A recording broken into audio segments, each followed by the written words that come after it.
Bueno, primero que nada, saludarlos, gracias a todos. El currículum, todo lo que leyó, olvídense. Yo creo que lo más importante es que hace muchos años que yo estoy vinculada a la agroecología. No es parte de los currículum formales, sino que es parte del currículum de vida. Desde el año 85, cuando yo entré a facultad, empezamos con un grupo de estudiantes a trabajar lo que era en agricultura orgánica. Después fuimos ampliando los conceptos, pero bueno, como que siempre he estado vinculada al área y también eso es parte también de mi historia personal porque también viene desde mi familia.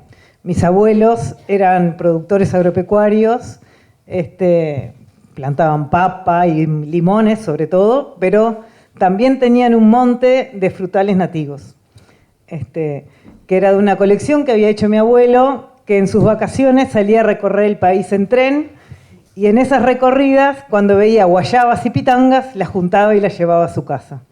Entonces, también desde ahí yo tengo una relación muy grande con la tierra, y creo que eso es más importante, que eso da una sensibilidad que tenemos que rescatar. Y hoy, cuando me preguntaban un poco qué es lo importante de acá, yo creo que más allá de lo que yo les pueda decir y de todos los ensayos y experimentos y cosas, creo que lo importante es que empecemos a reconocer que muchas veces con los modelos que se nos imponen hemos perdido la sensibilidad y el escuchar y el entender qué es lo que está pasando en nuestros sistemas productivos, qué es lo que pasa en nuestro entorno. Y bueno, y la idea es, o por lo menos lo que yo espero, es que de algo de lo que conversemos acá nos ayude para empezar a prestar atención a un montón de cosas que pasan alrededor y que nos están dando señales y que tenemos que aprender a reinterpretar todas esas señales que nos pasan día a día.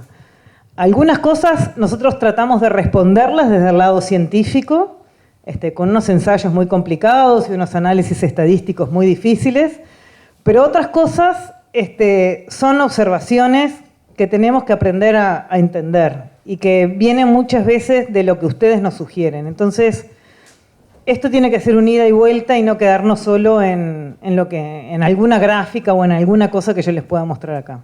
Entonces, por ahí un poco es la idea de la charla, que es más una charla más que una clase, y quiero que se entienda como eso. Porque hoy Jorge me tiró un montón de cosas y me dejó un poco asustada. Entonces, primero quería contextualizar un poco cómo se enmarca lo que vamos a presentar. La primera es decir, bueno, ¿dónde estamos parados? ¿Hacia dónde queremos ir? Hoy nosotros sabemos que, como dice ahí, nuestros sistemas de producción están pasando una crisis muy importante de sostenibilidad. Y eso está explicado en gran parte porque somos altamente dependientes de lo que es la energía fósil, ya sea por combustible, por maquinaria, por insumos fertilizantes, fitosanitarios, etc. Y eso ha llevado a un deterioro de todos los procesos biológicos y de las funciones y servicios ecosistémicos de nuestro entorno. Eso es algo que lo vemos todos los días si prestamos atención. A veces nos acostumbramos a una forma de que se produce y que entendemos que todo un suelo todo parejito, todo igual, todo así homogéneo es la foto linda, pero en realidad tenemos que ver que eso es muy artificial y que no son los procesos y que ahí estamos alterando mucho esos procesos biológicos y eso se está viendo resentido cada día más. Lo que nosotros queremos hacer es ir a un sistema más sostenible y eso implica que tenemos que revalorar lo que son esos servicios y funciones ecosistémicas, como dice ahí, una intensificación ecológica. Tenemos que ser intensivos en conocimiento, en entender lo que pasa y en usar bien, en el buen sentido, todos esos procesos biológicos que se dan en nuestros sistemas. Y eso implica que tenemos que rediseñar la forma de producir. No podemos seguir haciendo las cosas de la misma forma si queremos empezar a trabajar más con los procesos biológicos y menos con toda esa dependencia de la energía fósil. Y para eso, ese rediseño lo que busca en definitiva es promover un sistema más saludable, en donde estén asegurados esos servicios y esos procesos. Servicios, entendemos, básicamente lo que es la provisión de alimentos, la provisión de alimentos, de fibras, como puede ser la lana o el algodón, también de energía, de fuentes de energía, también de fuentes de medicamentos o plantas medicinales, y de servicios que son muchos de los servicios que tienen que ver con lo que son las regulaciones de los procesos, de las regulaciones de las plagas, de las regulaciones de los procesos de especies invasoras, pero también lo que es la regulación de lo que es los ciclos de la materia orgánica en el suelo, los ciclos del agua, todo eso están íntimamente relacionados. Entonces, bueno, estamos tratando de pensar en redefinir esos sistemas de producción. Y que muchas veces estamos acostumbrados a pensarlo solo desde mi predio, pero muchas veces esos procesos tienen que ser pensados a mayor escala. De la misma forma que el ambiente no está fraccionado por el alambrado, de esa forma los procesos tampoco lo están y tenemos que nosotros tratar de entenderlos a otra escala. ¿Por qué y a qué viene todo esto? Es porque la salud de los sistemas está íntimamente relacionada a la salud del suelo. Y ahí, esta es una de las tantas definiciones de salud de suelo que existen.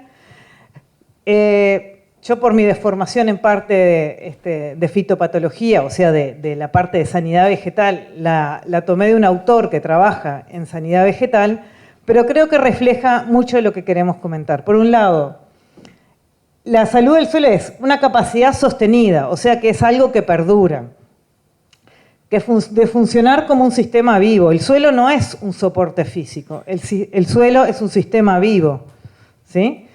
Y que tiene que dar soporte a la productividad biológica, o sea, nuestros alimentos, mantener la calidad ambiental, sobre todo del agua, del suelo, del aire, promover la salud de plantas, animales y personas, y también lo que está faltando acá, y que es parte, podemos entender, de calidad ambiental y de la salud, es mantener la diversidad que tenemos en ese entorno. Entonces, esto es por qué nosotros tenemos que cuidar la salud del suelo, y es para tener un sistema saludable, y ese sistema saludable nos va a permitir a nosotros tener una mejor salud también, y poder vivir mejor.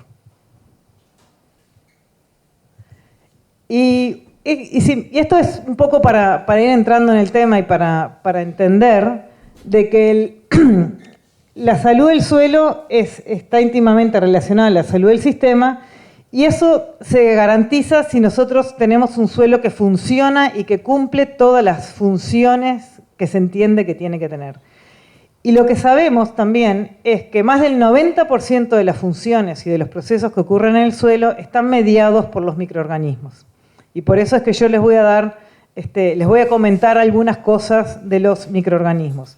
Sin dejar de lado que en el suelo también, como todo sistema vivo, es un sistema complejo y tienen una función muy importante todo lo que es la fauna del suelo en toda la escala, macrofauna, mesofauna, microfauna, que eso es parte de lo que van a estar viendo mañana también con Gabriela, con todo el tema de lombrices y parte de la fauna del suelo, y también va a presentarle Fabiana mañana algo de lo que tiene que ver con lo que son las micorrizas, que es un grupo particular de hongos que están en el suelo.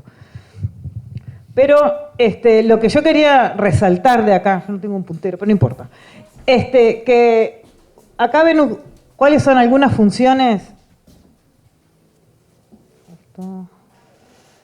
Ahí va. Algunas de las funciones importantes del suelo, como es, por un lado, lo que es la retención de agua. El suelo también es un sumidero y participa de lo que es el secuestro de carbono, y por lo tanto interviene en todo lo que es el balance con lo que tenemos de captura de anhídrido carbónico de la atmósfera, que es uno de los principales gases de efecto invernadero, y su transformación y su deposición en el suelo como materia orgánica. También participa de la promoción, es responsable de la promoción y el crecimiento de las plantas y de la supresión de enfermedades. Todos los procesos de descomposición de materia orgánica del suelo y de ciclado de nutrientes son todos procesos que se dan en el suelo mediados por microorganismos. Por ejemplo, la retención de agua está muy asociado a lo que es la estructura del suelo. Y la estructura del suelo está muy determinada, además de su material original, los porcentajes de arena, arcilla, limo, que es la parte, diríamos, inerte del suelo, pero está muy definida por lo que son las bacterias y los hongos, por la producción de esto que dice EPS, que son exopolisacáridos. ¿Qué quiere decir? Que son unas sustancias que actúan como aglutinantes, como pegadores, como pegotines. Entonces, esas sustancias es la que permite que se formen los agregados del suelo. Que esos agregados del suelo son los que nos dan un buen funcionamiento del suelo. Permiten una buena aireación, un buen drenaje interno, una buena estructura, y eso va a permitir un mejor desarrollo de las raíces y de los cultivos, y también dar un hábitat distinto a la fauna del suelo y otras comunidades microbianas que allí tenemos. La otra cosa es también que gran parte de lo que dice secuestro de carbono y retención del carbono está dado en lo que se llama la necromasa.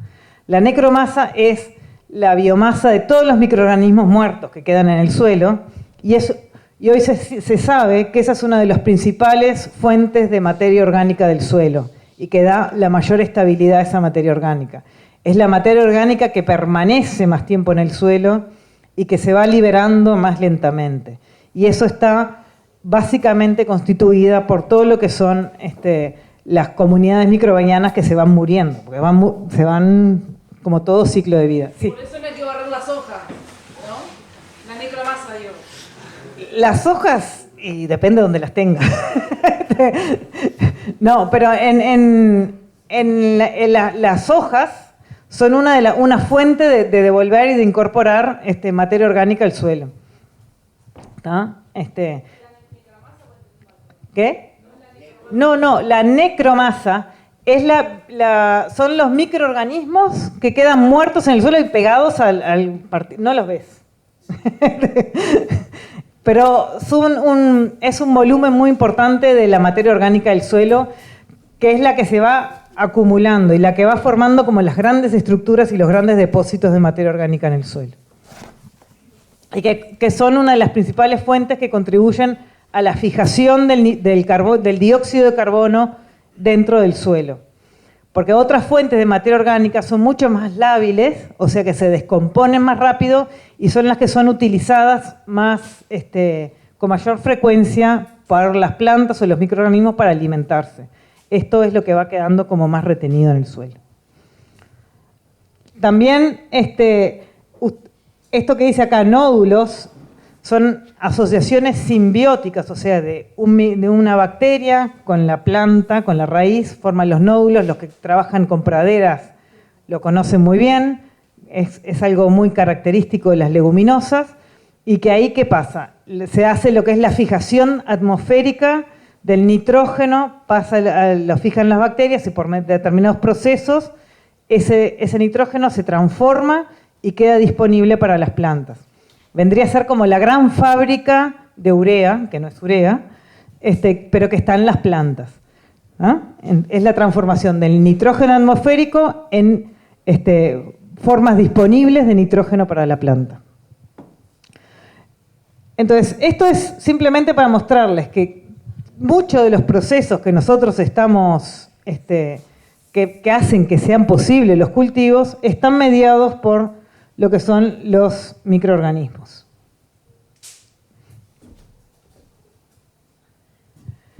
Y acá yo simplemente les quiero mostrar algunos ejemplos, los que decía, de algunos resultados que hemos estado o que hemos obtenido en algunos experimentos, que no quiere decir que sean los únicos y que seguramente ustedes esto lo hayan visto, simplemente que lo que nosotros hacemos acá, o que lo que hacemos como parte de nuestro trabajo, es traducir esto en una cosa científica dura y que después dicen, te los antiguan. Pero es parte de muchas cosas que que observamos normalmente. Y lo que yo quería mostrarle acá, esto es parte de un experimento que nosotros llamamos de largo plazo, que son experimentos que están diseñados para que duren no 2 o 3 años, sino 30, 40 o 50 años, y lo que vamos haciendo es un monitoreo y vamos viendo cómo van cambiando las propiedades del suelo, los rendimientos de los cultivos, la respuesta de los cultivos, según distintos manejos que se van haciendo. Y cómo nosotros entendemos cuáles son aquellos manejos más adecuados para lo que nosotros queremos, que es promover los ciclos biológicos y los procesos biológicos. Entonces, tenemos un primer manejo, que es lo que nosotros llamamos manejo convencional, que es un laboreo convencional con uso de fertilización química exclusivo. Un manejo convencional mejorado, que es simplemente que la diferencia que tiene es, en vez de hacer un laboreo con inversión del suelo, es laboreo vertical, con menos intervenciones por año y con uso de abonos verdes y enmiendas orgánicas. No tiene fertilizante químico. Y el tercero es el manejo optimizado, que es un... Perdón, me confundí. Este manejo convencional es manejo con laboreo convencional con uso de fertilización orgánica y abonos verdes, y este es manejo sin inversión con abonos verdes y fertilización orgánica. O sea que estos dos tienen la misma fertilización, lo que cambia es el laboreo del suelo.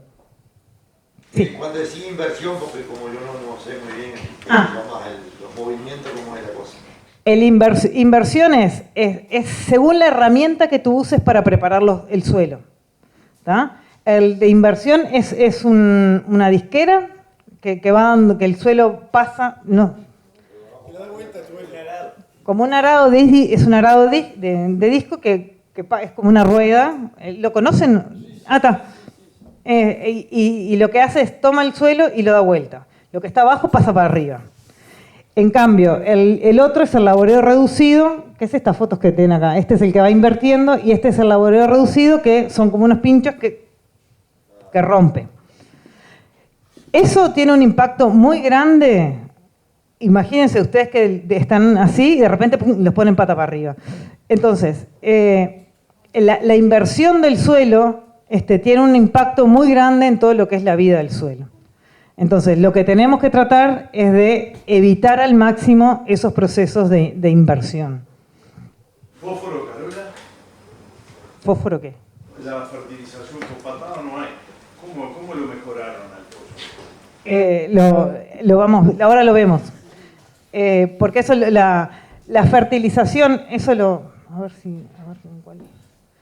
Te lo cuento ahora. La fertilización, el tema es, nosotros este experimento estamos trabajando en un suelo que tenía más de 40 años de horticultura continua, y en esa horticultura continua había mucho uso de cama de pollo.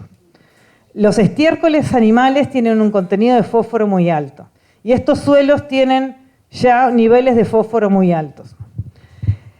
Esto es lo que pasa acá. Lo que nosotros usamos como fuente de fertilización, en que dice manejo convencional mejorado, usamos un 50% del aporte de nitrógeno en cama de pollo y un 50% que viene de compost.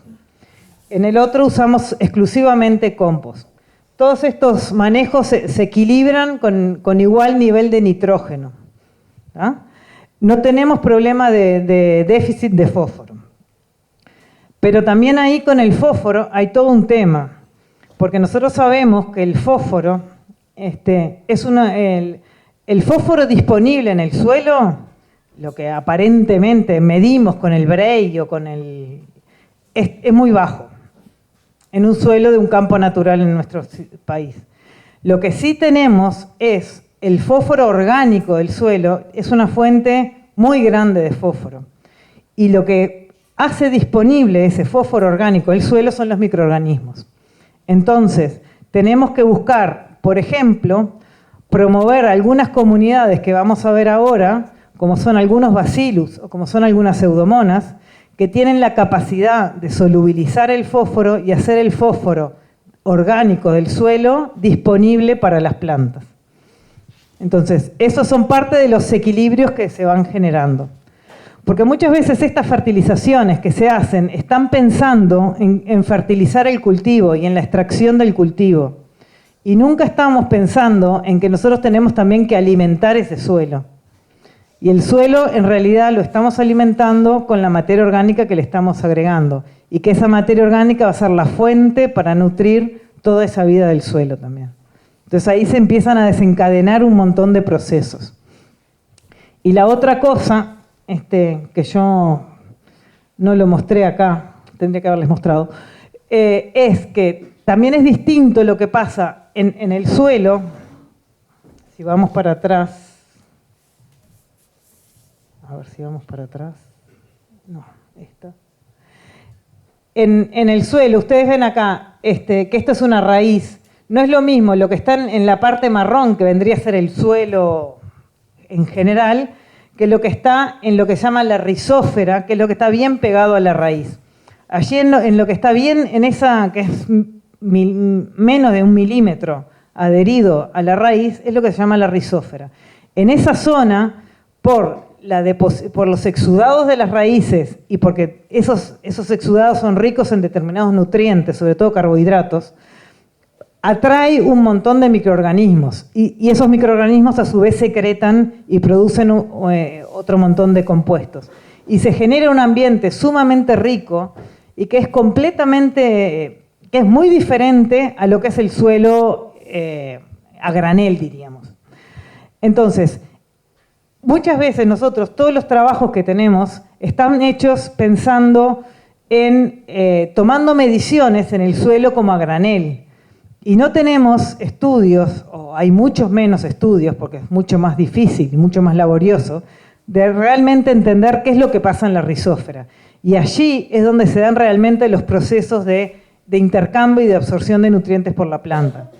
Entonces, probablemente, muchas veces lo que nos esté pasando es que estamos midiendo cuál es el fósforo disponible para las plantas en el suelo, y si nos dan 10 partes por millón o 5 partes por millón, no se corresponde después con lo que estamos teniendo. ¿Y por qué? Porque las raíces están trabajando de una forma muy diferente.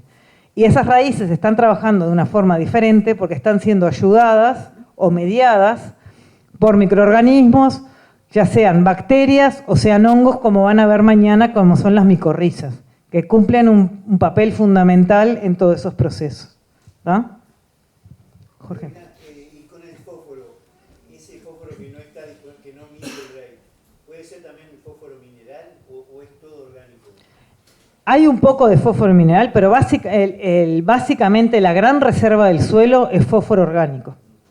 Es como el gran pool, el gran reservorio de fósforo del suelo. Yo lo que te quería decir es que generalmente lo que nos enseña la industria es a medir el fósforo orgánico es soluble.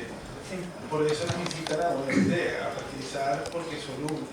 Los microorganismos, como decías tú, absorben y mineralizan. Solubilizan. Entonces, teniendo un suelo vivo, como decías tú, o que le podamos aplicar microorganismos, como que nos defendemos de la manera de antiguos al fósforo. Sí, ahí se podría hacer. Hay que también te podés llegar a independizar en la medida que esos microorganismos estén disponibles junto a la planta. Entonces, hoy lo que se está trabajando es en desarrollar, me estoy yendo de tema, pero no importa. No importa, es lógico. Lo que se está trabajando es en desarrollar consorcios microbianos, que se le llama, que no es inocular solo con el rizobio para que fije nitrógeno, sino que es poder desarrollar inoculantes polifuncionales que no solo tengan la fijación del nitrógeno en las leguminosas, sino que también tengan otros microorganismos que nos ayuden en la solubilización de fósforo, en la solubilización de calcio, en la mineralización, en la producción, como las micorrizas, como otras cosas que nos ayudan. También tenemos que producen hormonas, algunas hormonas que nos ayudan al crecimiento de la planta.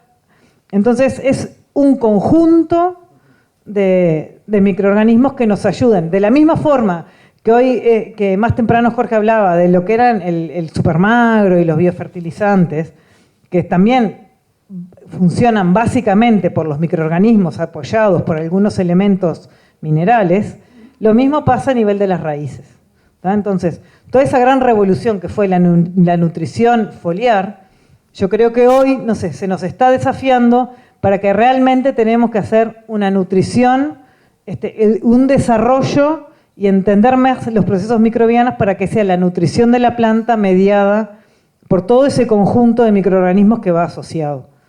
En realidad las plantas, hoy se entiende que las plantas no son un organismo solo, es lo que se llama el holobionte, que es un conjunto de la planta más todos los microorganismos que la rodean, ya sean en la raíz, en el tallo, en las hojas o intrínsecos, como se llaman los endófitos. Y hay como un paralelismo que se hace, que de la misma forma que se dice que las comunidades microbianas del intestino nuestro, de los humanos, es nuestro segundo cerebro, lo mismo pasa con la rizósfera de las plantas. Es como el segundo genoma de la planta que tiene codificado un montón de funciones para que esa planta pueda desarrollarse de forma saludable. ¿Tá? Eso. Les hablé un poco de... Tá. Entonces, estos rendimientos, en parte, que son diferentes debido a distintos manejos, nos están dando una respuesta final de un proceso que se da en el suelo. Y vemos que por más que le pongamos todos los fertilizantes solubles que dicen que hay que ponerle para tener la extracción que la planta va a tener, los rendimientos son menores. Y esto es en parte porque no solo importan los nutrientes que ponemos para la planta, sino que importan otro montón de procesos, como vamos a ver ahora. Y esto lo observamos a nivel hortícola, pero también hay veces que cuando hacemos un manejo distinto de los frutales, como puede ser un viñedo, donde en vez de tener la fila, en este caso, que es la fila con el herbicida, la tenemos una fila empastada permanente, y si nosotros hacemos un manejo adecuado, no tenemos rendimientos diferentes. Tenemos en el herbicida y la cobertura vegetal permanente, tenemos los mismos rendimientos, y en este caso, era lo que nosotros hacemos un desmalezado manual, que queremos ver el efecto simplemente del suelo desnudo. Acá en este caso, como son sistemas de viñas para producción de uva, no se buscan altos rendimientos, entonces los rendimientos se restringen un poco por la calidad de la uva, y si se hace un buen manejo, cuando nosotros tenemos la fila empastada, desde el punto de vista productivo, en principio estamos teniendo los mismos rendimientos. Desde el punto de vista de la calidad, de algunos parámetros de cosecha, también teníamos lo mismo. Teníamos grandes diferencias, después vamos a ver, en lo que es la sanidad de la planta. ¿Tá? Entonces, no tenemos que quedarnos solos con un valor o con un parámetro, sino hay que empezar a tratar de ver las diferentes cosas que van ocurriendo.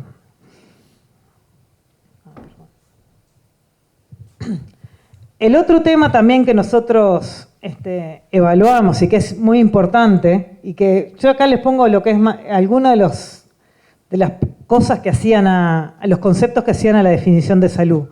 Mantener la calidad ambiental es, por un lado, evitar la erosión.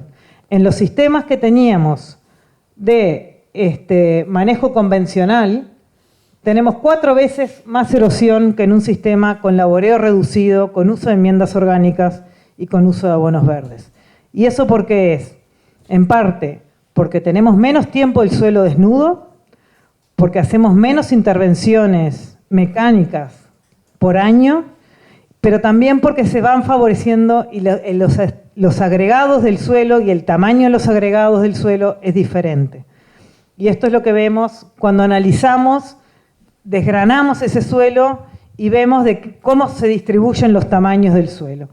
Entonces tenemos que en el manejo convencional tienden a dominar los tamaños más chiquitos de suelo, y en el manejo optimizado vemos que hay una gran diferencia respecto al tamaño de suelos muy chicos. Y esto que vemos acá es un suelo que no está siendo laboreado. Vendría a ser un suelo de un campo natural. Vemos que lo que dominan son los tamaños mayores a 2 milímetros, que en todos estos suelos que tuvieron muchos años de historia agrícola se han perdido. Y es lo que se han ido gran parte con la erosión. La buena noticia, diríamos acá, es que estas diferencias ya las estamos viendo solo con 5 años de un manejo distinto.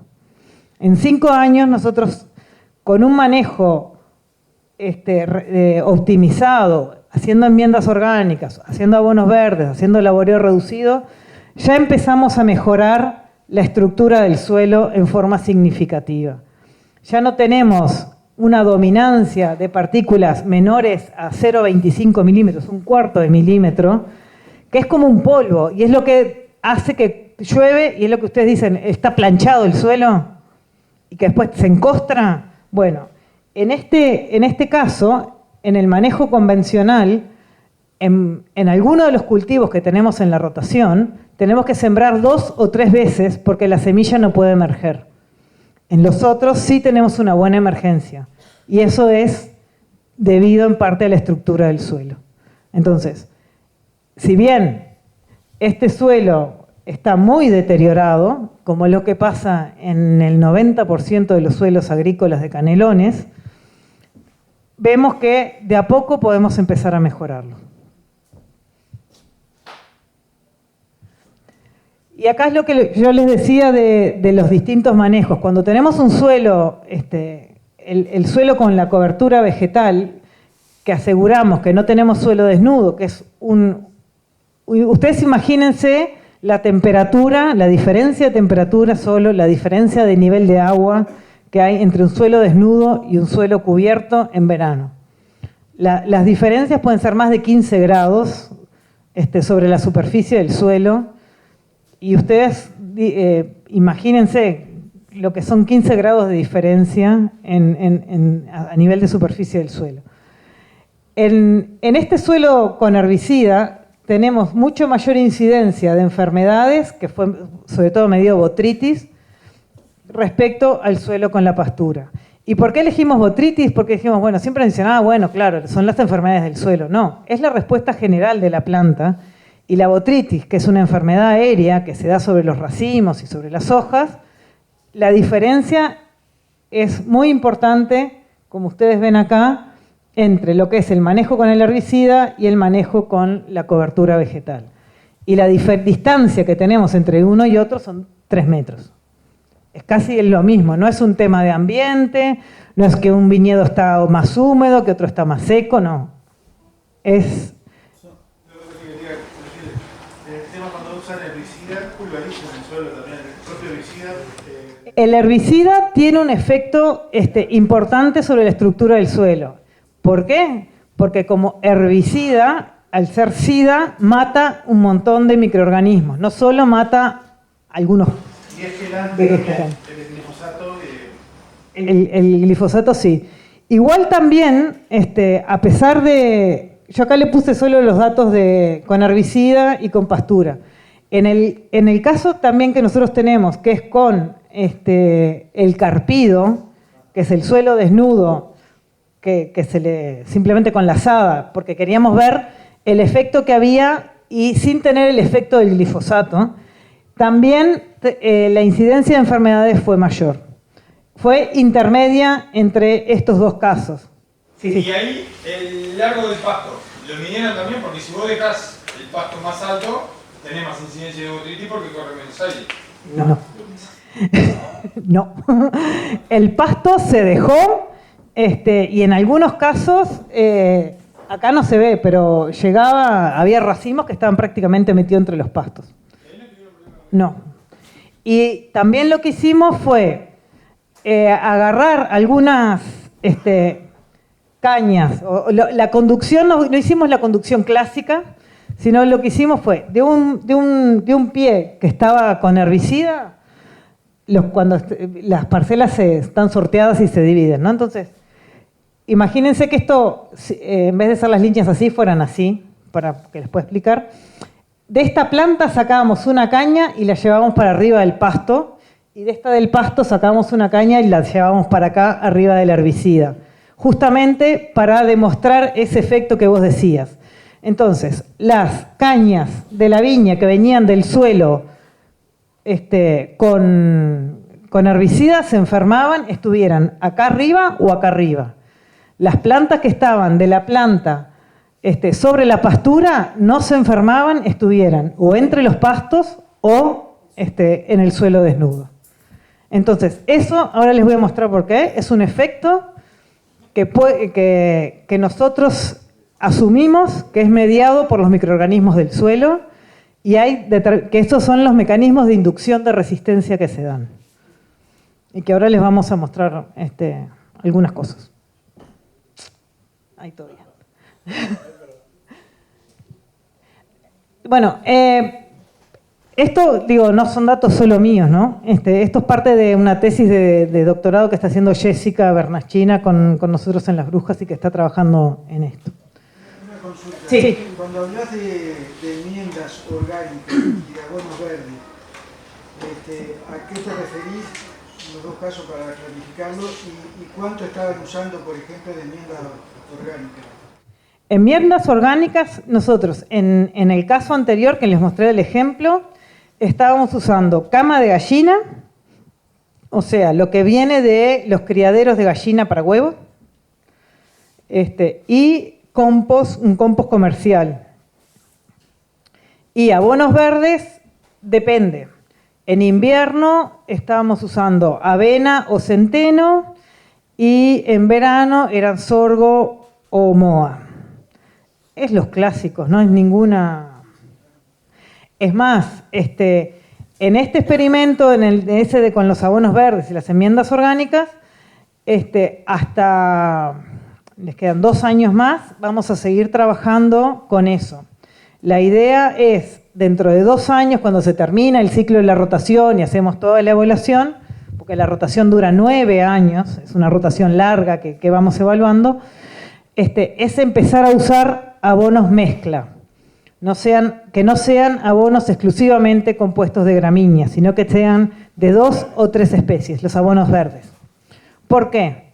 Porque entendemos que una diversidad de especies en el uso de los abonos verdes es más benéfica porque ahí se combinan distintas estructuras radiculares, distintas profundidades de extracción, distintas capacidades de ciclado de nutrientes. Entonces, eso es lo que queremos empezar a usar. Empezamos empleando abonos verdes monoespecíficos, o sea, de una sola especie, porque era lo que estaba más estudiado, es lo que estaba más difundido y es lo que queríamos empezar a acostumbrar y a recuperar el suelo. Y usando gramíneas, porque las gramíneas tienen un volumen radicular muy grande. Y uno de los principales problemas de los suelos en Canelones es la mala estructura que tienen por la cantidad de arcilla y porque han perdido gran parte del horizonte A. Y esas raíces de las gramíneas favorecen más el inicio de ese proceso. No, entiendo que el abono no se incorpora al suelo, ¿no? Queda ahí. Depende, porque con el laboreo convencional que tenés inversión, sí se incorpora.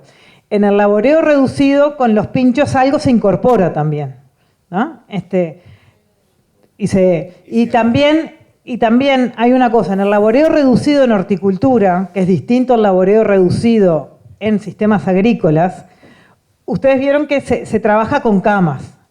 Entonces los canteros se arman 1 vez por año. En el laboreo convencional se arman 2 o 3 veces por año.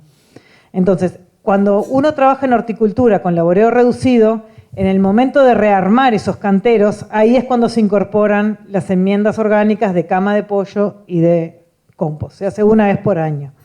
¿Ah? La cama de pollo es, digamos... Cama de gallina, perdón. ¿Procesada un poco o fresca nomás? No, es estacionada. 6 meses de estacionamiento es lo que tiene. Y son más o menos unas 8 toneladas por hectárea. En el cantero. Sí. Eso, ¿qué es más o menos en general lo que se usa? nosotros, si bien estamos usando las enmiendas orgánicas esas que les decía, la idea es ir dejando de usar la cama de gallina y solo usar el compost, porque entendemos que es mucho mejor. Lo que pasa es que queríamos evaluar y demostrar una práctica que es muy habitual en todo Canelones, porque hay una coexistencia de avícolas y de producción hortícola, y es la fuente a veces más barata de fertilización, y tiene un amplio uso. Tiene muchas ventajas, pero también tiene sus restricciones y sus problemas. Porque no es orgánica, ¿no? ¿O utilizan alguna cama de gallina orgánica? No es un sistema de producción orgánico eso. No son gallinas certificadas ni producción orgánica. Pero sí es un proceso de reducir el uso de urea, de nitrato de amonio, nitrato de potasio y cloruro de calcio y todas las otras cosas. Es como un primer cambio. Pero ahí se abre un panorama muy grande de cosas también que hay que discutir. Porque a veces en esas camas que no son orgánicas, como ella decía, está el riesgo de que puedan haber residuos de antibióticos y otras cosas que traen problemas importantes. Nosotros estamos monitoreando esos residuos de antibióticos en esos suelos. Y hay diferencias. El tema es que tenemos que ir viendo y ir buscando alternativas e ir demostrando cómo es posible también trabajar de una forma distinta. Y también cuando empezamos con esto, prácticamente no había fuentes comerciales de compost para que se pudieran usar y también nosotros hacíamos el propio compost con todos los residuos. Pero bueno, no todos los productores lo pueden hacer, entonces también era una etapa de transición para ir viendo cómo se puede pasar de un sistema a otro.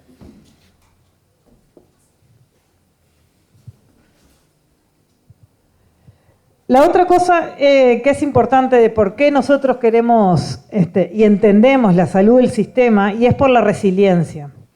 Un sistema es saludable cuando es resiliente. ¿Y qué quiere decir que es resiliente? Que puede permanecer funcional cuando tiene grandes disturbios o grandes estreses. O sea, no quiere decir que siempre esté funcionando igual, sino que tiene esa capacidad de volver a su estado original. Y eso también está muy asociado a las comunidades microbianas porque son las que median gran parte de los procesos que se dan en el suelo. Y una forma de ver esto es en el mismo experimento, nosotros medimos dos variables importantes. Uno, lo que es el carbono lábil, el carbono que está fácilmente disponible para los microorganismos y para las plantas, y vemos que en un sistema, que es el sistema de laboreo reducido, el que nosotros decimos que es mejor, y es el de manejo convencional. ¿Qué estamos viendo? Que el carbono, por más de que nosotros estemos fertilizando y haciendo cosas, sigue bajando, cada vez tenemos menos carbono, pero también los saltos que tenemos son mucho más amplios que en el sistema que tenemos un laboreo reducido y enmiendas orgánicas. Tenemos una leve tendencia a ir incrementando el carbono, pero también esas oscilaciones que se van dando son menores. Y si pasamos a ver otra medida, que es la respiración, que es una medida, la respiración del suelo, que es una medida de la actividad microbiana que tenemos en el suelo, vemos que en el manejo convencional, a medida que pasa el tiempo, empezamos acá monitoreando ese experimento juntos. Arrancaron casi iguales, porque era el mismo suelo. En la medida que vamos haciendo manejos distintos, se empiezan a separar.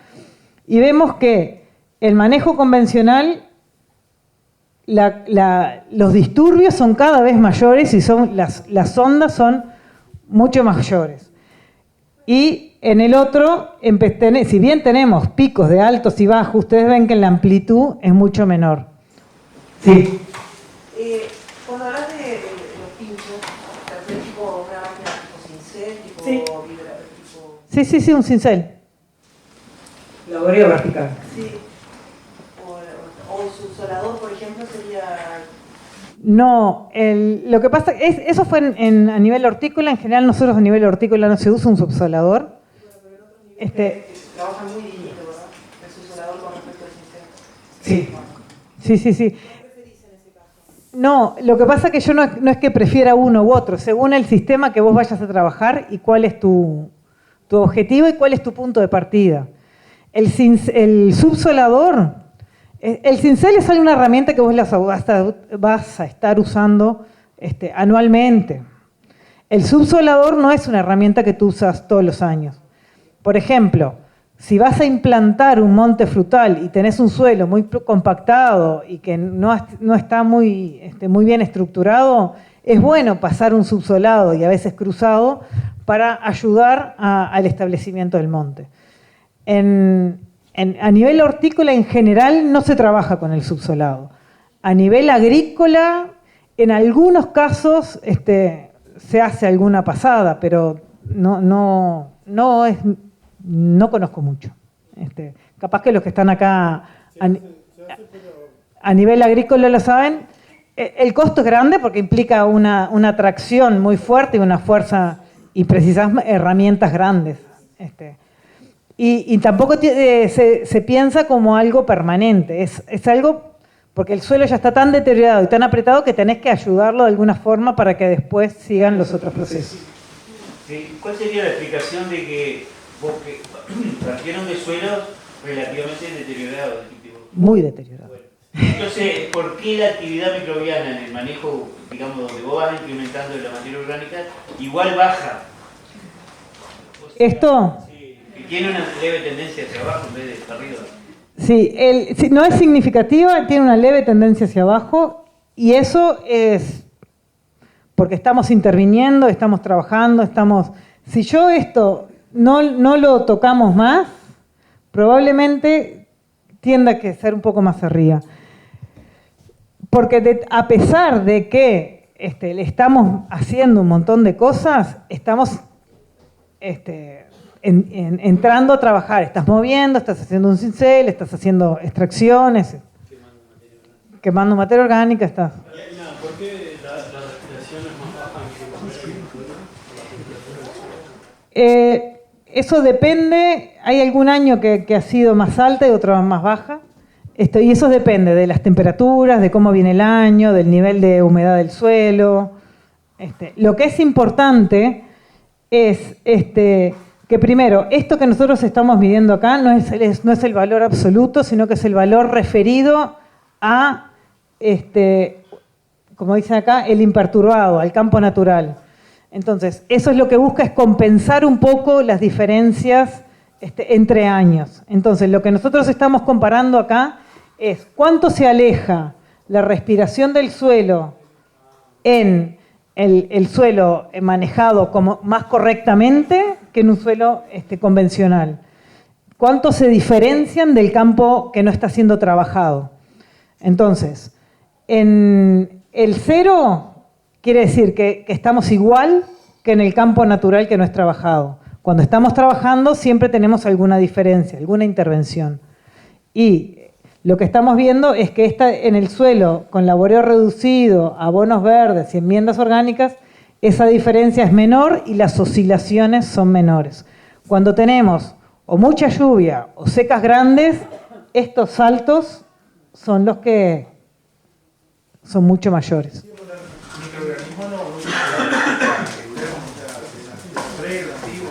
No. Los que vienen con el estiércol de las aves. Es lo que viene. Pero no. No, pero también en estos acá, en este caso, nosotros no usamos, estos dos ejemplos que están comparados ahí, no tienen cama de pollo, es el compost y es la fertilización química lo que tienen, ¿no? Y no tienen otra cosa de afuera. Esas son opciones que uno puede hacer.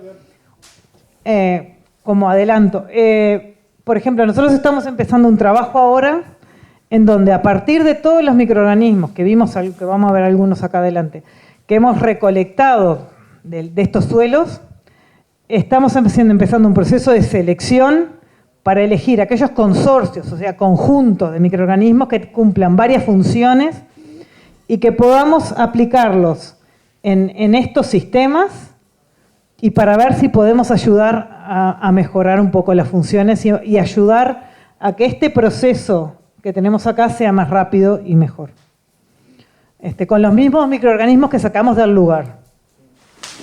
Con menor intervención, ¿no? Por ejemplo, en un predio frutícola, ¿no tenés más compactación? ¿No perjudica o no?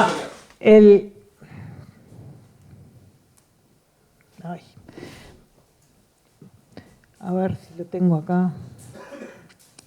Yo tengo una foto. Ahora lo vemos, porque hay una... Yo creo que tengo una... Bueno, si no la busco... que en el suelo frutícola, en el viñedo ese que estábamos trabajando, con la pastura también se empiezan a ver cambios en los agregados del suelo y se van estructurando mejor y no hay tanta compactación.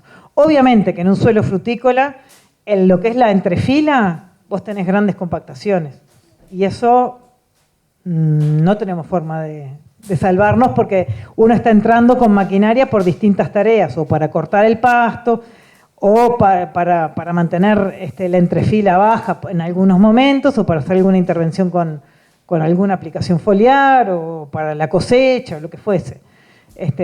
Con el tiempo va habiendo cierta compactación. En cualquier sistema que nosotros estemos trabajando, tenemos una alteración del sistema. No es como si estuviera un suelo prístino, intocado.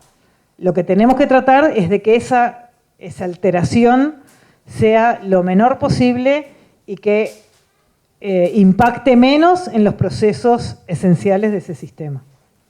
No vamos a tener nunca algo que no... Donde el bicho de dos patas toque algo, algo hace. Es mejor pasarle una vez cada 2 años o lo que sea, cincel, susurrador o algo, o dejarlo igual. Y depende, yo no te puedo decir, porque depende cómo tengas el suelo y de qué punto, desde dónde partís y cómo esté tu sistema. Hay montes que yo he visto que hace 20 años que no se tocan y están bien, y otros que el suelo estaba tan degradado que todavía no se ha recuperado y que cada tanto se le hace una pequeña pasada con algún laboreo vertical para instalar alguna pastura o alguna mezcla que ayude a mejorar esa entrefila. No tengo una única opción. No sé. Capaz que los que... En la zona... También es muy distinto sobre el suelo que vos estés trabajando. Una cosa puede ser lo que tienen en un suelo acá en Colonia, que tiene determinadas características. Otra cosa son algunos suelos de Canelones. Otra cosa muy distinta es lo que yo podía estar cuando trabajaba en Tacuarembó, en los suelos arenosos de Tacuarembó, en los frutales allá. No tiene nada que ver. Entonces hay que ir viendo cómo entendemos y cómo responde cada sistema. Lo que quería empezar acá a mostrarles es, si bien algo hemos adelantado, es el microbioma. ¿Qué quiere decir? Todos aquellos microorganismos con los genes que tiene, con sus productos, con sus metabolismos, eso es el microbioma del suelo. Y lo mismo que el microbioma de la rizósfera. Todos aquellos microorganismos que están en la rizósfera con todos sus exudados, sus productos. Bueno, y esos es lo que estábamos viendo que cumple en parte de todos estos procesos, ¿no? Supresión de enfermedades, o sea, evitar el establecimiento de enfermedades, que algo también mencionó hoy Jorge, que es parte del equilibrio nutricional de la planta, pero también está mediado por estos microorganismos, que también esos microorganismos son los que ayudan a la planta y hacen que la planta pueda alimentarse. Resistencia al estrés abiótico, estos son las resistencias a las temperaturas, al déficit hídrico, a la tolerancia a la sequía o tolerancia a la salinidad. Promoción del crecimiento, muchos de estos microorganismos segregan auxinas, citoquininas, que esos, sobre todo auxinas y citoquininas, que son las que ayudan a el desarrollo de la planta. Intervienen en lo que es la dinámica de nutrientes, en lo que es formación del suelo por la producción de esos exopolisacáridos, lo que era secuestro de carbono y gases de efecto invernadero. Hoy en algún momento hablaban de lo que era el arroz. En el arroz hay un grupo de microorganismos que son arqueas, que son parecidas a las bacterias, que intervienen en el ciclo del nitrógeno y que también es muy importante su función en lo que son las emisiones de óxido nitroso. Entonces, que el óxido nitroso tiene un poder 350 veces mayor al anhídrido carbónico en el efecto de invernadero en la atmósfera. Entonces, también los balances de los nutrientes es importante entender cómo ocurren esos procesos. Y también son importantes en procesos de biorremediación. Nosotros no tenemos tantos estudios de contaminación de suelos o de suelos contaminados, sobre todo por hidrocarburos, porque como no tenemos petróleo no tenemos esos problemas, pero en muchos lados los problemas de contaminación se resuelven gracias a los microorganismos que son capaces de procesar, de degradar moléculas y metales pesados también. Pero esto es para entender que un suelo vivo depende también, un suelo saludable, de toda esa comunidad de microorganismos. Y acá de vuelta, estos son indicadores generales que nosotros estamos midiendo, porque no podemos medir todo, pero alguna cosa tenemos que empezar a medir para entender y para poder monitorear. Veníamos muy acostumbrados a decir nitrógeno, fósforo, potasio, calcio, bueno, pero también tenemos que empezar a poder medir algunas cosas que reflejen un poco esa actividad biológica. Y eso es algo de lo que estamos viendo. El carbono fácilmente oxidable, que es la fuente de alimento para los microorganismos y también algo para plantas. Lo que es la proteína en el suelo, que es una forma de estimar la acción básicamente, principalmente de micorrizas, porque una de las principales proteínas que están en el suelo es la glomalina, y la glomalina es la proteína secretada por las micorrizas que ayudan a la formación de agregados del suelo también. Entonces, esto vendría a ser como el análisis de sangre y orina que nos piden a nosotros para monitorear, bueno, más o menos. Además de algunos nutrientes, tenemos que ver cómo es el carbono del suelo, cómo es la proteína, cómo es la tasa de respiración, o sea, cuántos microorganismos tenemos activamente trabajando. Entonces, si están trabajando, están respirando. Si están respirando, liberan anhídrido carbónico, que eso es lo que nosotros medimos. Y la densidad aparente es otro factor importante porque nos mide cuán apretado está el suelo. Entonces, de vuelta acá, cuando tenemos en la primera columna es cuando tenemos un suelo con pastura y la columna intermedia es la carpida y la negra es la que tiene el herbicida. Vemos que en general los valores cuando tenemos una pastura son diferentes a cuando tenemos el suelo desnudo. Ven que ya sea estas dos barras que van parejas, es tanto carpido manual como con herbicida.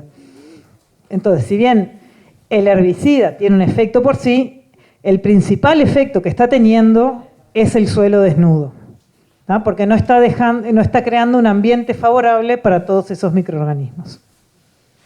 ¿Y la carpida qué le atribuís a que sean valores similares al herbicida? El suelo desnudo, en 2 años de carpir, te quedan los mismos valores que de 15 años de usar herbicida. Aparte del suelo desnudo, ¿no puede haber oxidación ahí? Sí, claro. El suelo al quedarse... No, es simplemente se mueve y se oxida el suelo. Sí, pero lo que se mueve es casi nada, y esto es el resultado a 15 centímetros. Entonces, es básicamente porque queda el suelo desnudo, sin cobertura vegetal, no hay raíces, no hay estructuras ni canales que...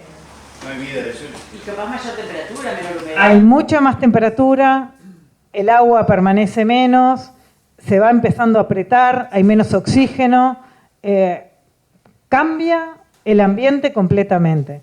Es lo mismo que si vos estás sentado al sol que si estás sentado bajo una parra. No te digo bajo un sombrite porque también la diferencia pero es como si estuvieras sentado o sentado al sol o sentado bajo de una parra. Sí. Un pensamiento, ¿no? Desde lo productivo. Uno podría decir, bueno, las vires o la remolacha dieron parecido, porque capaz que tienen a la raíz del cultivo la capacidad de buscar nutrientes, de escapar, no sé si se entiende, a las malezas, ¿no? ¿Qué pasa si yo tengo un cultivo de lechuga y le dejo crecer el pasto? O sea, ¿se entiende lo que sí. voy? Ahí, si vos depende del cultivo, qué habilidad tenga de competir con algunas plantas que nosotros no queremos. ¿Tá? Entonces, hay cultivos que compiten más, otros que compiten menos, o, podría decirse de otra forma, hay determinadas combinaciones que son compatibles y otras que no son compatibles. Entonces, según el cultivo que tú tengas, es qué podemos dejar o no podemos dejar. ¿Va? Hay algunos sistemas de policultivos, de combinación de cultivos, como podría ser la viña con la pastura abajo, que con determinados manejos son compatibles. Obviamente, si yo esta viña este año no la riego, se me muere toda. ¿Tá? Entonces, hay que también considerar todas las variables. ¿Tá? Seguramente este experimento fue plantado con eso que ustedes ven bajo la fila, es una festuca. Es una especie altamente competitiva. La única ventaja que tiene, o dos ventajas, es que tiene el suelo desnudo, que tiene una alta persistencia y que compite muy bien con la gramilla. Pero si no tengo agua, marchamos. Entonces, lo que estamos buscando ahora son qué otras especies y qué otras coberturas nosotros podemos poner para hacer compatible el sistema y no depender tanto del riego. ¿Tá? Entonces, no es tan simple como decir pongo cualquier pasto que crezca. Y la lechuga es muy poco competitiva con otras cosas. Entonces, también hay que ver qué combinación hago. Una cosa es decir, yo planto un maíz con un zapallo, que todo bien, pero otra cosa es decir, a una lechuga le dejo todo el pasto en la vuelta, que eso va a ser otra cosa. Y también algunas especies que son espontáneas pueden ser vectores o fuente de virosis o de otros problemas que hay que también tener cuidado. Entonces, no todo con todo no es así. Hay algunas combinaciones que sí y otras que no tanto. Hay algunas especies que son buenas y uno los puede manejar a determinada escala, hay otras combinaciones que son para otra escala y en otras no. Pero a nivel de huerta, ¿se puede considerar como cobertura del suelo o que tenga esos beneficios usar cobertura, por ejemplo, de paja, pasto seco, otros desperdicios que no me dejan crecer las malezas o los pastos no deseados y sin embargo sí me curan de la erosión? Sí, el uso de cobertura vegetal muerta es una buena opción. Es una opción que también esa cobertura vegetal se va descomponiendo en lo de abajo y va incorporando materia orgánica, va creando un ambiente y en muchos sistemas funciona muy bien y es una muy buena opción. ¿Tá? Depende del sistema, acá de vuelta. El tema que tiene muchas veces alguna de esas coberturas no deja, si vos no tenés gramilla y no tenés invasoras estoloníferas, te va a funcionar muy bien. Cuando tenés gramilla, se te puede complicar. Porque se mete por abajo, mete por arriba y coloniza. Pero el uso del pasto digo yo, la cobertura vegetal muerta, sobre un cantero a nivel hortícola es una muy buena estrategia. De hecho, en muchos cultivos era la forma tradicional de cubrir los canteros para protegerlos de la erosión, sobre todo en cultivos de hoja, que la semilla era muy chiquita, o zanahoria, que se cubrían con lo que llamaba el espartillo, que es un pasto finito que lo ponen por arriba y que permite que la semilla germine y se establezca. Y es una muy buena protección. ¿No? Acá lo que queremos decir es, bueno, nosotros estábamos viendo esto, que teníamos distintos procesos, que es como el resultado Es como decir, bueno, el análisis de sangre de orina, pero queremos entender quién es el que hace eso y cómo cambian esas comunidades que me hacen esos procesos. Entonces empezamos a estudiar mediante herramientas moleculares y bastante complejas cómo es la composición de toda esa vida microbiana del suelo. Y lo que vemos es que a lo largo del año van cambiando las comunidades. Primero, las comunidades que están en verde son de la cobertura permanente y en rojo del herbicida, y que son dos distintas. Hay un montón de cosas diferentes, 10.000 bichos distintos. ¿Eso es la profundidad del suelo? No. Nada que ver. Y estos son, esto es un análisis muy complejo. Lo importante es que cada circulito, cada nube, forma un conjunto, una población diferente. ¿Tá? Es como que digas, la población de Colonia del Sacramento y la población de Colonia Valdense. Son dos grupos diferentes, no nos mezclemos. Entonces, esto es más o menos lo mismo. No importa, esto están todo medido a la misma profundidad, muestreados en el mismo momento, de la misma forma, y en tres momentos, en floración, en envero y en la cosecha de la viña, y lo que vemos es que en los distintos momentos del año las poblaciones, las comunidades de bacterias y las comunidades de hongo son diferentes según los manejos. ¿Tá? Esto es mirando todos juntos. ¿Tá? O sea, las dos tribunas del estadio, de un lado y del otro, se separan. ¿Tá? Después entramos a ver cuáles y quiénes están ahí adentro. Pero lo primero que vemos cuando uno analiza globalmente todo es que son diferentes.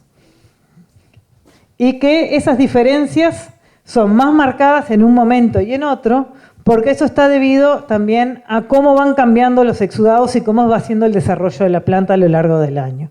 No es lo mismo. Ustedes, si hacen un pozo y pusieran un vidrio, van a ver cómo crecen las raíces en distintos momentos y cómo van colonizando distinto el suelo. Por eso también es que se dan esos cambios.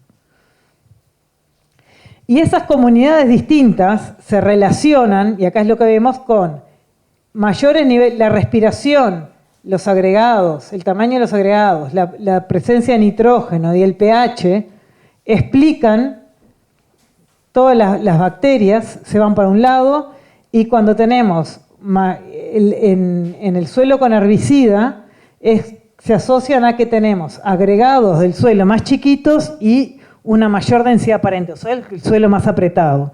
¿Qué quiere decir? Que en un suelo más apretado tienden a haber un determinado grupo que se adapta a vivir ahí, y en un suelo menos apretado, los que se adaptan a vivir mejor en el otro sistema. ¿Tá? Lo mismo pasa con los hongos. Tenemos en la pradera, en los que tienen el suelo con cobertura vegetal, tenemos una comunidad que precisa más aire, que precisa de agregados mayores, que está en un suelo más estructurado, mientras que los otros están en un suelo con agregados menores y con una densidad aparente mayor, o sea, más apretado el suelo. Si uno entra con más detalle y empezás a tratar de recuperar, empezás a ver algunos nombres y a identificar algunos de los que están allí presentes. Vemos que las pseudomonas, esto que están acá acá no se ve, pero el rojo es el herbicida, el verde es el carpido, el azul es la pastura.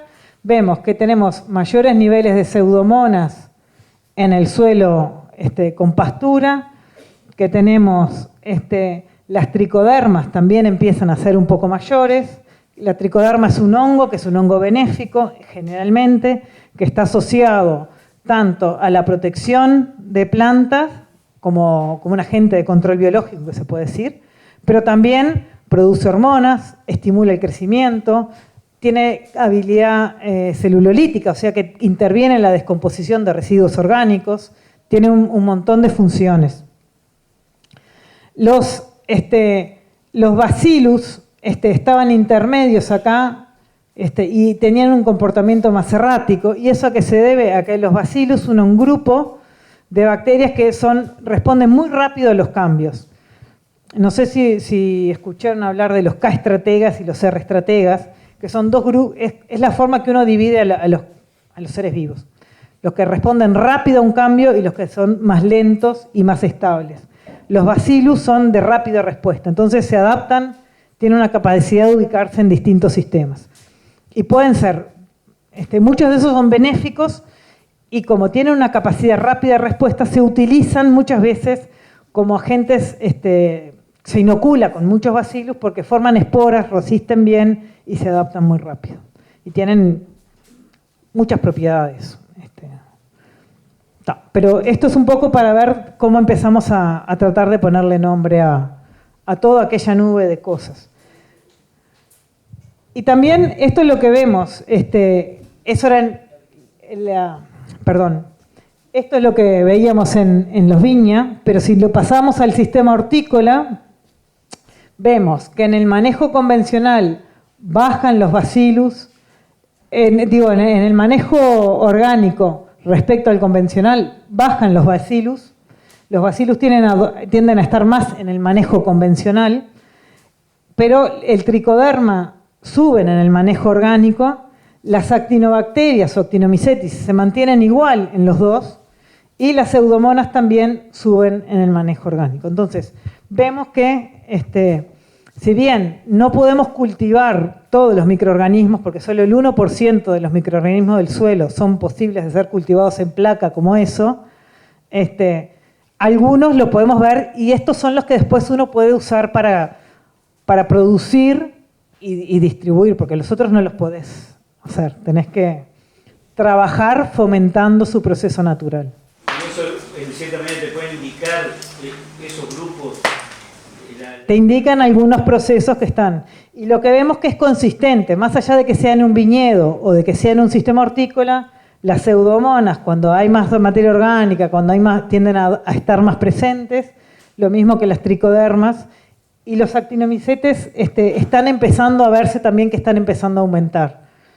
Un proceso más lento, pero también se está viendo esa tendencia. Y los bacillus tienden a estar más en los sistemas más alterados.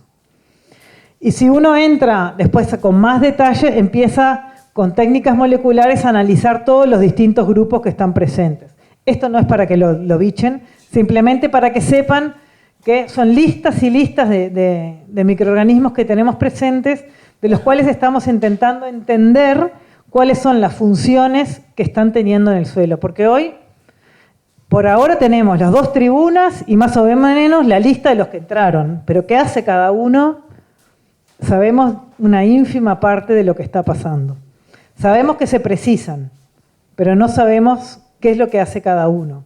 Y probablemente no es, casi seguro, de que no actúan solos. Y por eso muchas veces algunas fallas del control biológico que hoy tenemos son debidas a que estamos inoculando con un solo microorganismo. Y que ese microorganismo, para que funcione, necesita de 3 o 4 alrededor que lo ayuden o que le den señales de que tiene que hacer determinada función. Por eso es que muchas veces parte del control biológico no funciona. Porque estamos metiendo un solo bichito en vez de poner un conjunto de... En vez de meter a la familia, estamos metiendo a uno solo. Estos son también las listas de cosas, pero no tiene sentido. Y esto es lo que yo también, no es para que miren todo ese dibujo, simplemente es para decirles que lo que pasa en el suelo, ya sea por patógenos, por herbívoros, o sea aquellos bichitos que comen, o por microorganismos benéficos, repercute en todo lo que es la fisiología de la planta y en distintos procesos. Y esto desencadena lo que son estos microorganismos, ya sean benéficos, algunos herbívoros, algunos patógenos, lo que se llama mecanismos de inducción de resistencia. O sea, que son los procesos fisiológicos que la planta que activa sus defensas. ¿Tá? Entonces, no solo la nutrición de la planta, como a veces puede ser el ácido salicílico, o un purín, un extracto hecho con cola de caballo que tiene mucho sílice, que si lo aplicamos foliarmente desencadena procesos de defensa de la planta, lo mismo pasa con algunos microorganismos que están en el suelo. Y esto es lo que estamos estudiando ahora. Y estamos viendo que algunos de estos microorganismos benéficos están desencadenando esos procesos en la planta porque nosotros comparamos los metabolitos que tiene una hoja de la viña sacada con pastura o una hoja de la viña sacada de un suelo desnudo y son distintos. Y encontramos que en los que tienen suelo de viña aumenta algunos compuestos que son derivados del ácido jasmónico, del ácido salicílico, y estamos viendo a nivel de tejido, o sea, de cortes histológicos de las células, que hay depósitos de calosa, o sea que cuando tenemos determinados microorganismos, se favorecen unos procesos que se deposita calosa, que son es como un producto secretado por la célula y que hace como que la pared de la célula sea más gruesa y que no puedan entrar los patógenos. Entonces, todo esto es para mostrarle que el suelo sano, diverso, con una cantidad de microorganismos, me va a estar favoreciendo lo que son los mecanismos de defensa de la planta. Por eso es que aquellas viñas que crecían en un suelo con pastura, con una diversidad mayor y una riqueza particular de algunos microorganismos, no se enferma, y en cambio la que está al lado sí se enferma, porque las comunidades son distintas y los procesos que desencadenan son diferentes. Para terminar, simplemente decir que, volviendo al inicial, de los agroecosistemas que estamos hoy muy deteriorados, para pasar a los más sostenibles tenemos que empezar a entender e intensificar nuestros conocimientos y nuestra percepción de cómo son los procesos biológicos. Y que eso es rediseñando el sistema. Para el rediseño del sistema tenemos diferentes estrategias, que me olvidé, podría haberles puesto acá una diapositiva, pero uno tiene que decir cómo hago yo las rotaciones, cómo hago la combinación de plantas, con qué voy a estar fertilizando, en qué momento voy a plantar. Es el arte de combinar todas aquellas herramientas que nosotros tenemos para la producción de alimentos. Y empezar es lo que les decía, a leer las señales que nos da nuestro ambiente para poder entender esto. Nosotros podemos plantear algunas opciones de rediseño, decir, bueno, hacer una rotación alternando este cultivo con este cultivo. Por ejemplo, si yo voy a plantar cebolla como cultivo principal, antes tengo que hacer algún cultivo, algún abono verde, por ejemplo, que me promueva las micorrizas. Porque la cebolla es altamente dependiente de las micorrizas, tiene un sistema radicular muy pobre, precisa mucho fósforo, y las micorrizas es la principal fuente de adquisición del fósforo por parte de la cebolla. Entonces, si yo voy a hacer eso, un buen abono verde antes de la cebolla puede llegar a ser una moa. Si yo planto un Sudan, también le estoy favoreciendo las micorrizas. Pero ¿qué pasa con el Sudan? El Sudan me puede favorecer, puede multiplicar algunos patógenos como el Fusarium que me va a atacar la cebolla. Entonces, ante plantar una moa o un Sudan, me tiro más por la moa para la cebolla. Si yo en vez de cebolla voy a plantar brócoli, puedo plantar perfectamente un Sudan, porque el Sudan no me va a multiplicar los patógenos del brócoli. Entonces, esas son las cosas que van en el diseño que uno tiene que empezar a pensar y a trabajar. Pero no tengo más nada. Era eso un poco...